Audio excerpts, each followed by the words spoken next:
All right, how are you guys, 8th graders? This is the last lesson in ordered pair transformations. We're actually taking a look at the error analysis.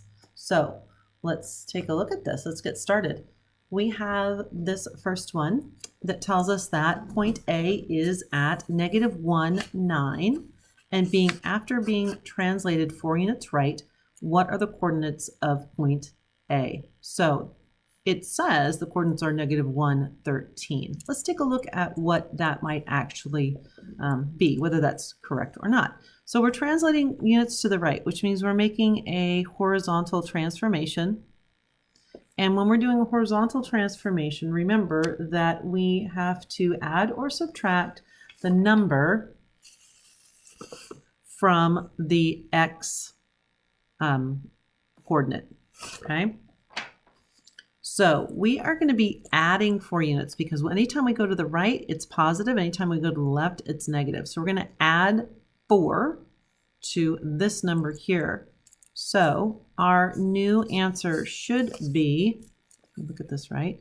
We're going to have -1, 9 was our original coordinates. And we are going to be adding 4 to this 9, which means that we have -1, 13. So this one is correct. Okay. Let's look at this one. Point C is at -3, -2. After being reflected across the x-axis, what are the new coordinates of point C? Okay, so when we reflect across the x, if we have this here, this is y, this is x, our -3, -2 is over here and down here. And we are going to be reflecting it across the x-axis. So it's going to be coming up here, all right? So it's going to still be in the negative area, but now we're going to have a positive.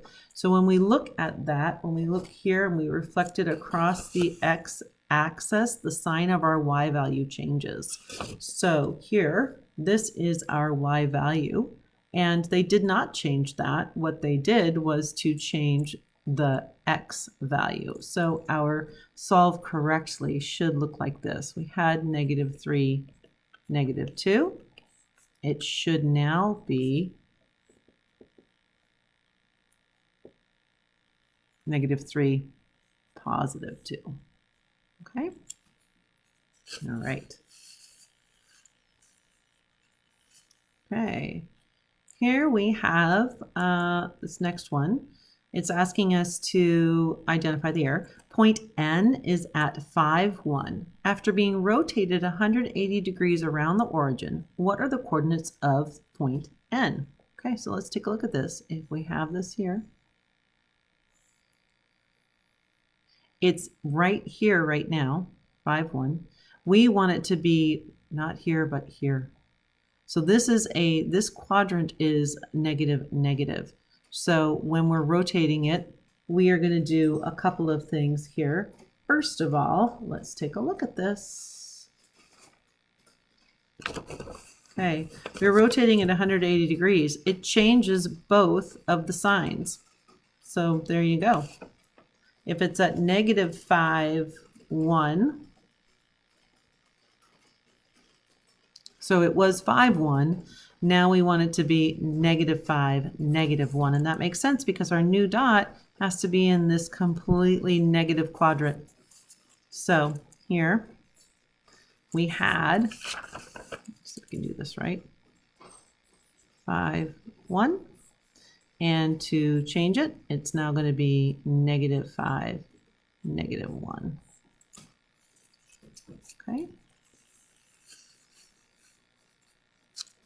All right. Point E is at 5, 5. After being reflected across the x-axis and then reflected across the y-axis, what are the new coordinates? Well, let's draw this out for ourselves.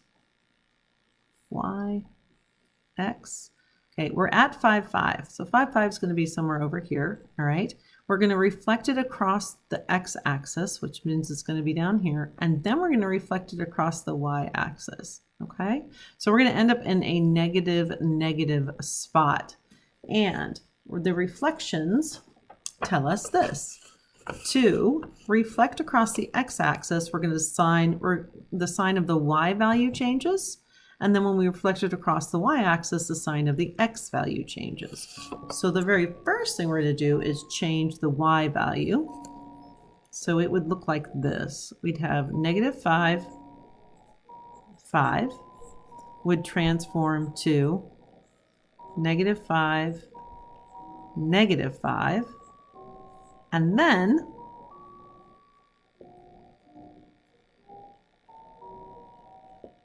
whoa. Sorry. I got confused. There's no negative to begin with. So -5. I thought that looked wrong. Okay, so we're going to come down here. Okay. So now we change it to 5, -5. That makes sense. We're still over 5. Now we're down. Now we're going to change it again to, we're going to change this one now. All right. So now our new answer is going to be -5, -5. And that's it. We got it. Okay. Take a breath. You are done for that for today.